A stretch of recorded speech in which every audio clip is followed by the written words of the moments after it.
in Spill Coffee. Spill Coffee and Creamery has been kind enough to let us film Marion County Hardball in their business, and just want to do a little shout out for them and come down and try some ice cream and a cup of fantastic coffee. They have all kinds available. We're interviewing Travis Layne today. Travis is a candidate for Marion County Mayor. And I want to remind you before we start with the questions that we are nonpartisan. We will interview anyone that wants to come on, and we encourage everybody that's considering running to contact us at the Marion County Messenger and schedule a time that we can do an interview, whether you are Republican, Democrat, or Independent. And we'll also interview folks in the surrounding counties. So just go to Marion County Messenger and message us and tell us your name, what you're running for, and we'll set up an interview time. And Travis, I want to thank you for coming on and doing the interview. And with that, I will hand off to Rurik. Hello, Travis. Thank you for coming. We appreciate you coming here on Hardball. First off, I'd like to again thank you for coming on our show, and I'd like to start off with you perhaps telling us a little bit about yourself. We already know the office that you're seeking, but maybe a brief snapshot of your political history. First of all, I just want to start off by saying thank y'all for having me on here. Thank this fine establishment for allowing us to be able to do this interview here today. This is actually a nice place, and anybody who needs a cup of coffee or anything else, they need to come on by and check it out. A little background of myself. I grew up in a little community called Red Hill, which is just right between Whitwell and Cartwright. If a lot of you know the history of Marion County, that's where I grew up in. I always liked to ride horses. My daddy was a coal miner. I thought back when I was growing up that I would end up being a coal miner, but before I was able enough to get out of school, the coal mines got shut down, so we wasn't able enough to do that dream.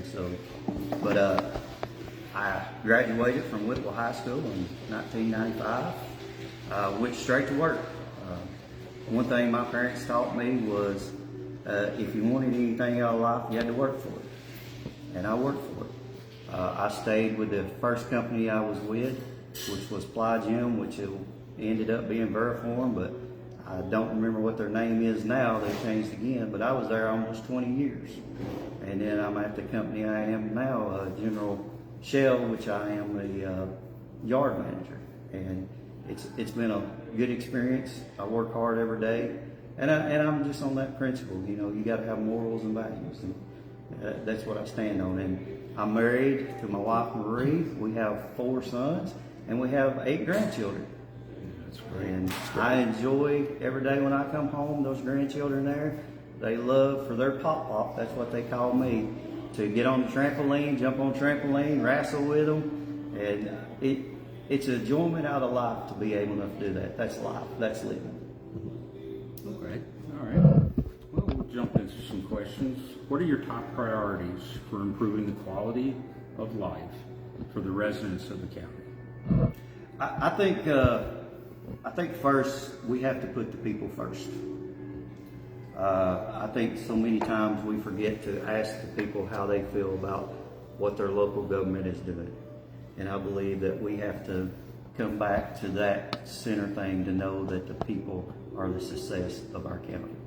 And it's not the politicians, it's not the people who sit up there, but it's the people. And there are people out there who struggles, who goes through things. And as a leader, you have to be able enough to lift those people up and ask them, hey, what concerns do you have? How can your government help you? And I think that's what we need to do, start getting back to it. Okay. What steps would you take to ensure transparency and accountability in county government, especially given recent allegations of conflicts of interest? Well, if you know me, and most people do, I've always been a person who believes in full transparency. I don't like shady deals. I don't like things that don't look right. I believe that information should be given at all times. I'm for one that if I'm elected as the next county mayor, I want to have what we have called district meetings, where after we do the meetings, commissioners meetings, me and the county commissioners of whatever district we choose, 1 through 5, will go to that district and ask the people, hey, what's your concerns? What did you like? What didn't you didn't like about this meeting? How can we help you? Here's what it is. Also for the mayor, I would like to be able enough to set up where I can speak to the people from the office and give them an update what's going on in the county. A virtual type thing. Yes, I believe that's important. A lot of people don't do it, but I believe that's important. I believe they should know, because I have traveled up and down this county, and one of the questions I always ask people, do you know who your county mayor is? And you'll be surprised, and a lot of people don't. And then I'll ask them, do you know who your county commissioners are? And some of them don't know that.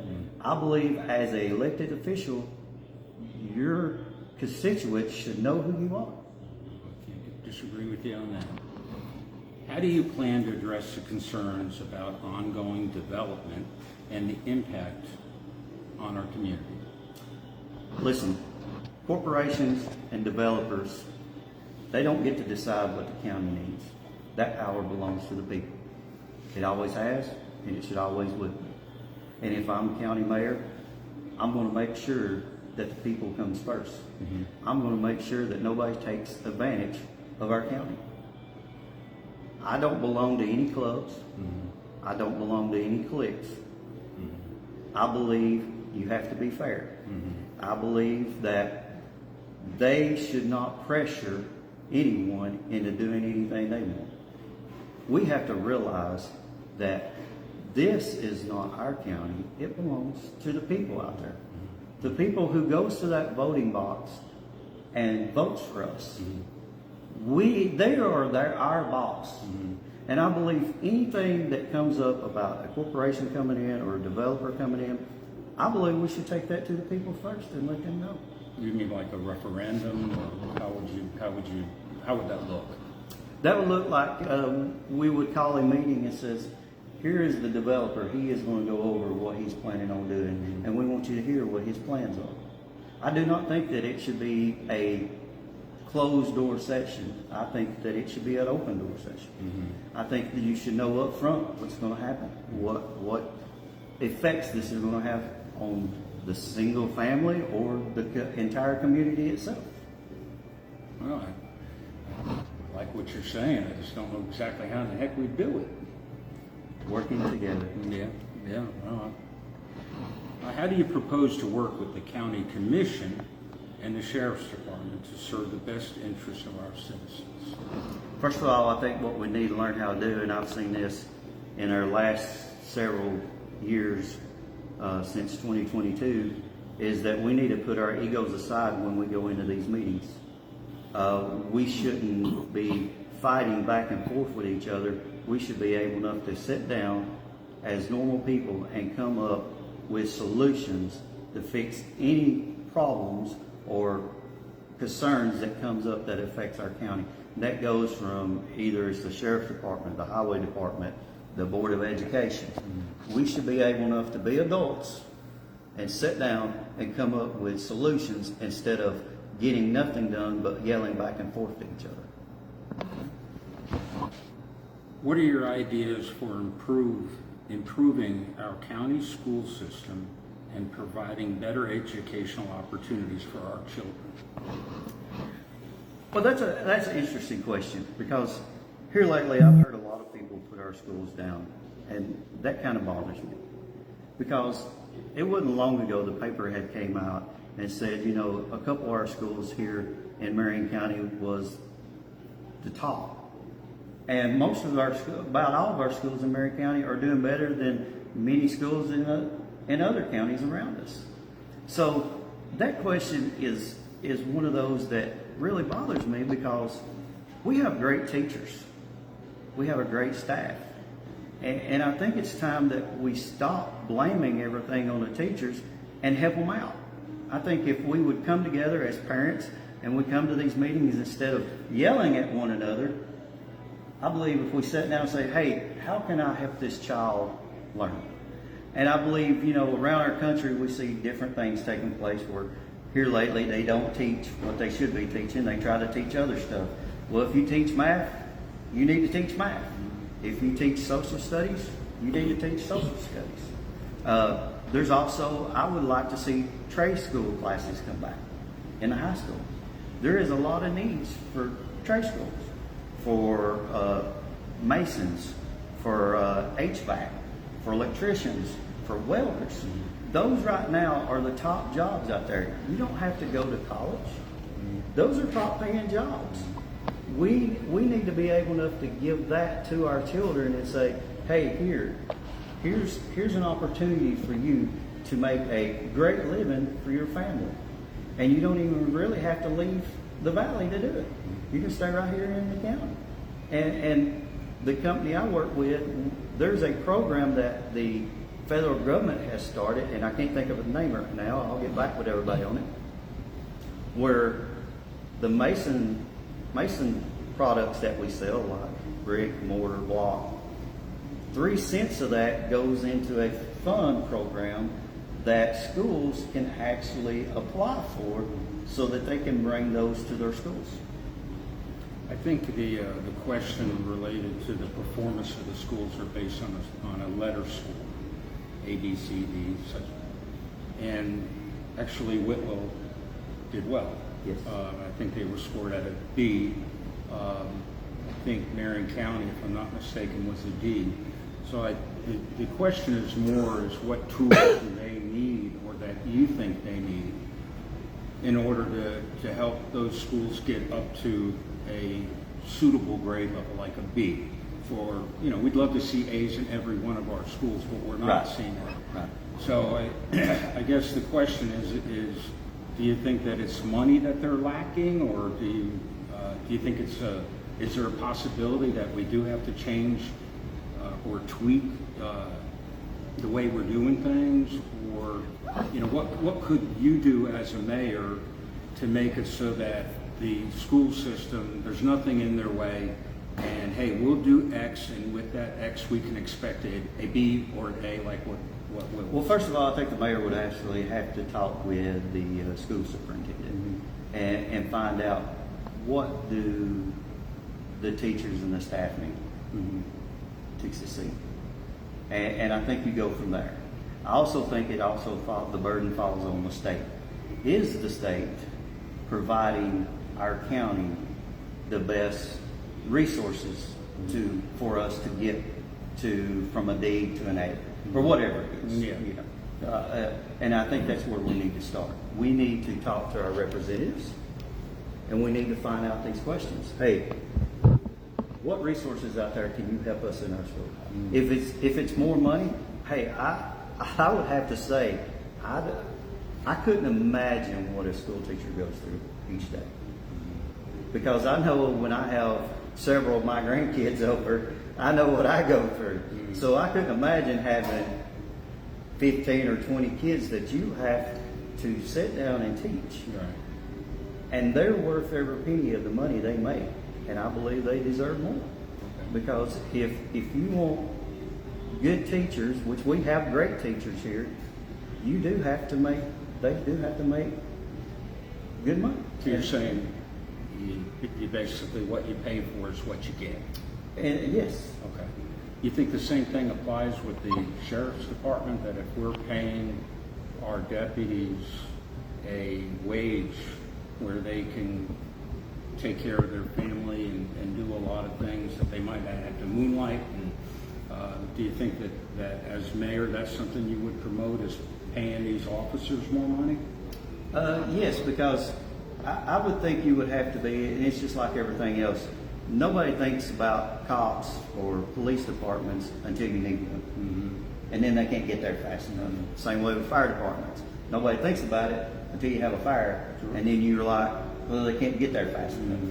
So I think, you know, we are a big county and we're growing. The growth is not going to stop. And that's one thing people need to realize. In my job, I see it every day. I work in Hamilton County. Since 2020, Hamilton County has exploded. Their houses, communities have gone up everywhere.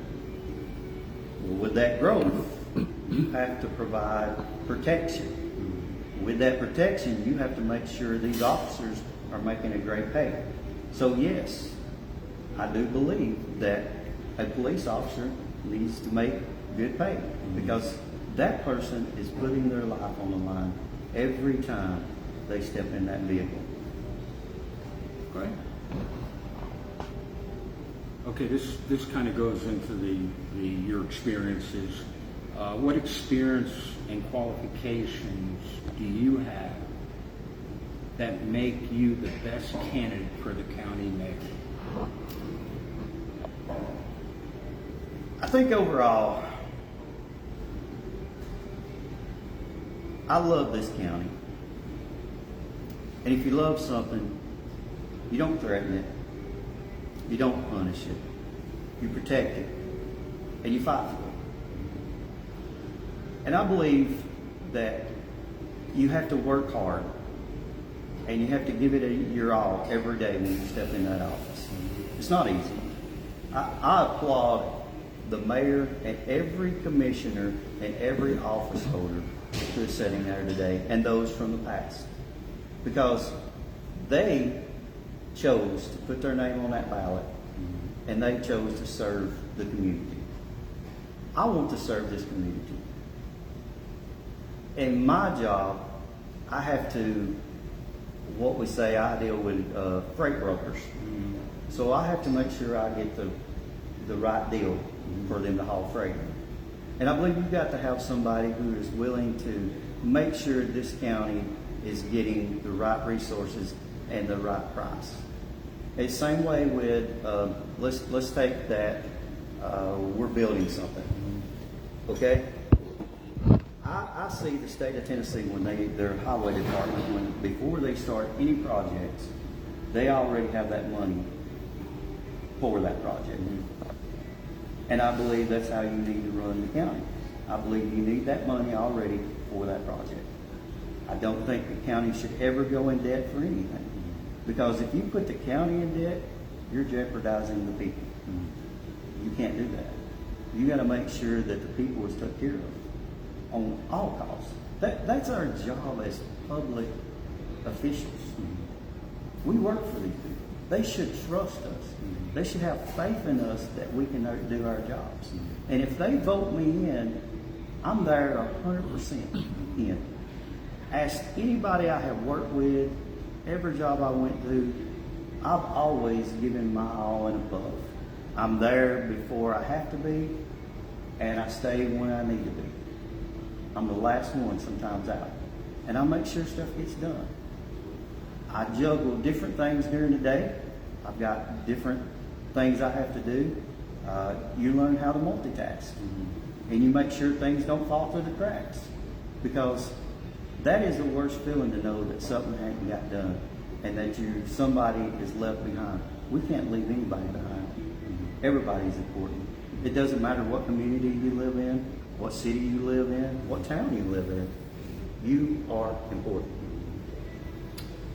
Do you happen to remember, I know you go to a lot of the meetings, do you remember the conversation about the 1981 law, which was consolidated, basically where we're hiring an accountant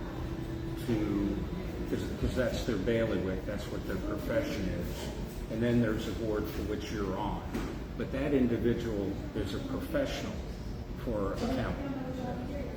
Is that something that you would take an interest in as far as that law? Of course, the commission would have to pass it, but if you pushed it as mayor, it potentially could get passed. Yeah, if you pushed it as mayor, but I think the law 81, that would also, it would cost the county a lot more money because you have to find that right person who's going to do that. Now, we all know what the county mayor's job description is. His main job is he is the chief financial officer. That's right. He is the one that makes sure that everything is on budget. He sanctions the budgets and so on, but Yes. there's a pretty heavy. There is a heavy thing, and if I'm correct, and you can correct me if I'm wrong. No. He also has someone who helps him along the way, and I think it was that last meeting, not this past meeting, but the last. The budget had come in, and the budget was okayed by the state, as far as I understand. The individual budgets, yeah. Okay. They didn't find anything. All the money was there. For the audit? Yes, the audit. I believe as long as the mayor is doing his job the way he should be, and it doesn't matter what mayor it is, I believe we don't have to have the law 1981. Yeah. We can keep it the way it is, because at some of those meetings I was at, it was a split. You know, and you were there. You've seen it. It was a split on whether we do this or not. And I'm looking at it. How much money would it cost the county? Should we spend that much money if we have somebody who is county mayor who is able enough to do that? Yeah. And trust me, I know how to balance a checkbook, and I also know that you can't spend more than you have coming in. Becomes a problem if you don't, right? Okay, what strategies would you implement to attract new business and create job opportunities for our county? Well, if you notice, every month the mayor has his mayor report, and he talks about businesses that sends out packages that they might be interested in. I know the county has some property, you know, and you got to make sure that you attract the right kind of business. You know, we don't want a business that's going to come in here and destroy the beauty that we have of our county. That's why a lot of people move to this county, is because of how beautiful it is. I will tell you this: I've been on vacation in a lot of places. I've seen the ocean, but it's always a good feeling when you turn that car around and you come back home. There is no place like home. Yeah. This is my home. This is our home. And we should fight for it. I don't believe that we should let corporations, just any corporation, come in here and try to destroy that or mess it up. We have to be smart. Again, it goes back putting the people first. Well, now legally, we don't have zoning. We have no mechanism inside the county to even regulate companies coming in. And of course, you hear, I'm not confident that the rumors are correct, about a chicken processing facility, and there was another rumor of a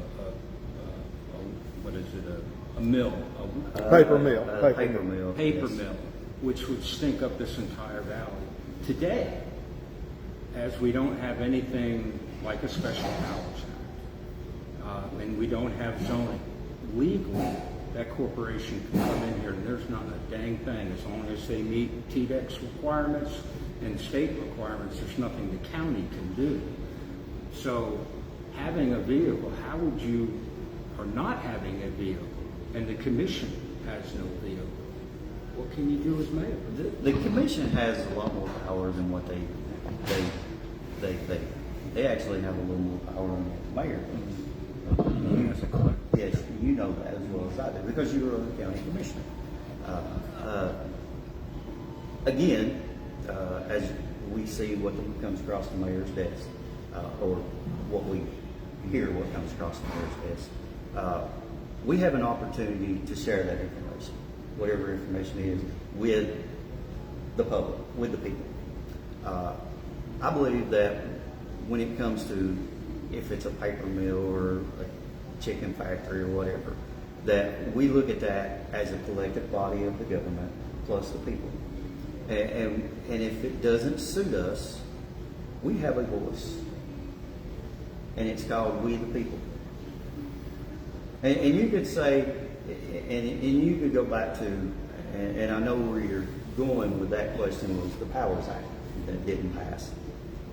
The problem I have with the Powers Act, there was a lot of stuff in there that was good, you know, but the problem with that is when you get 10 or 20 years down the road and there's a new commission, new mayor or whatever, who's to say if they don't change the rules and it has started affecting the residents of the county? And then they start telling the residents what you can or cannot do on your property. You wouldn't like that. I wouldn't like that. And I know Duke wouldn't like that, because as an American, we have the freedom to do what we want to do. Well, right? keep in mind, when you go deep into the Powers Act and the 2/3 majority that's required to pass something, it's really a mechanism to give a citizen the ability to go through their commissioner, and it gives the commissioner the ability to say, hey, listen, we have this chicken facility, processing facility. We can't stop you legally, because again, we have no laws to stop these big corporations from coming in here. Right now, we're open season. But what it can do, like it did in Grundy County, it will give the commission and our local government the ability to say, hey, we're going to regulate what you're doing. So every regulation is put forth first and has to have that 2/3 majority. Now, granted, if something were to happen where the entire commission became crazy or what have you, and they started doing other things and regulating people, sure. But would you say in the future, and when I mean the future, in the next 8 years, the next 2 election cycles, I don't want something, but it's coming. Do you agree with that? I mean, is that, and how do you stop something when zoning will say this area, this mountain will not have a company or a business on it. It will not have a factory. If you're going to come up with a resolution, I think you're going to have to sit down as a government body, and you're going to have to make sure, and with the county attorney, to make sure what you're writing up doesn't infringe on the people, right? I mean, that would be a referendum. First and foremost, that's what you have to do. See, I like referendums because then you're giving the people the option to say, here's what we're proposing. Let's vote on it as a collective body. And if you want it, great, vote for it. If you don't want it, great, don't vote for it. I think the problem we have most of the time is we do not fully explain everything to the public. And I even see it sometimes in our meetings, or y'all's meetings, is when you get up there and you start saying this and that, well, there is no explanation. You know, why did you vote on this? What did you know, there's no explanation.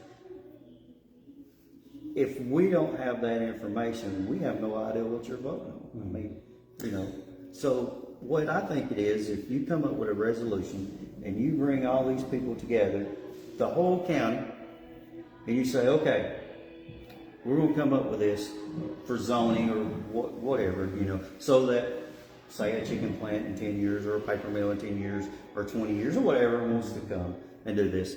How do we stop this? Okay, here's what we come up with. We come to the table. We look at it. It would have to go through the people first, I believe, because those are the people who are going to be affected more by it than we are. Those people are. If they like it, hey, great. If they don't, let's go back to the table and come up with another solution to fix it. I have a question. A resolution, a countywide resolution, or a countywide vote rather, is a wonderful thing. We were talking before we got on camera about how many residents of Marion County don't vote. Then that makes that whole concept a little bit less tenable. So what would you do to encourage more people to participate in the democratic process, to get out and vote? This is your county. And I read day to day where whoever they don't agree with or something, they're saying, everybody's usually on Facebook, you see these comments where these people need to be voted out, or this person, okay, your right is to vote. When I went back and checked the 2022 election that I ran in as county mayor, it was disheartening because in that whole election, for the general election, local election, there were only about 4,000 people out of about 20-something thousand that could vote. Now I'm sure now it's a little higher because we've had more people move into the county since then. If you want change, folks, you need to vote. If you want someone different to run our government, you need to vote. That's how you change things. That's how you get the process moving forward. Listen, I got all the respect for everyone that held those offices. I'm not like them. I'm different. You may have people out there right now saying, well, he's saying all this, but once he gets in there, he can't do it. Yes, I can. I can do it. I have the confidence to do it because we have to have faith in each other. We have to have faith in our institutions, and we have to have faith in our elected officials. It's time that we get back to that. It's time that we stop the bickering between each other. It's time that we come to the table in any resolution, any solution. We come to that and we sit down and say, okay, you didn't agree with me. So how would you do this? What are your ideas? It's the 3-in-1 thing. You give me 3 things that would make this work. How would you do it? And then out of those 3 things, you pick one that you like the most. And that's how we do things. Okay. Believe it or not, we're coming to the last question. How do you envision the future of our county, and what role do you see yourself playing in shaping the future as mayor? I vision our county prospering in the next few years. Depending on how the election goes next year, no one knows. No one has a ball they can look into it. My faith and trust is in God and my Lord and Savior Jesus Christ. And if I happen to become mayor, I will give him all the glory. And I will pray to the Lord every day to give me guidance. My vision for this county is to see everybody in this county prosper. This is your county. This is not the politicians. This is not the mayors. This is not the county commissioners. This is the people's county. There's a reason why that was written there, we the people, because you are the people. You succeed. If you don't succeed, the county doesn't succeed. I agree with you 100% that things are coming, and you can't change that. It's coming. I see it every day in the job I'm at. It's coming this way, folks. I see it. There are communities that's popping up all down I-24. It's inching closer to Marion County. Hamilton County is already filled up. You go above that, it's already filled up. The other place it is, people loves to live 30, 35 minutes away from the city. You know what Marion County's at? 30 to 35 minutes away from the city. So they're coming. You can't stop change. You can't stop the process. But what we can do is we can be smart about the growth that comes this way. We can be smart about it. And it's time that you have a mayor who will stand up for you and fight for you. That's what makes me different from anybody else. I will fight for this county until you say that I'm not doing a good job. And if you say that I'm not doing a good job, you don't have to worry about voting me out. I'll be done. I'm telling you with all confidence, put your confidence and trust in me, because I trust you, the people, to make the right decision. Okay. More questions. Okay, well, that was our last question. Travis, we want to thank you very much for coming on the show. Thank you. We want to thank the folks at Spill Coffee and remind everybody to come see them, grab some coffee, grab one of their wonderful specialty coffees, or grab some ice cream. And thank you, and we'll be back soon with another candidate. Thank you very much.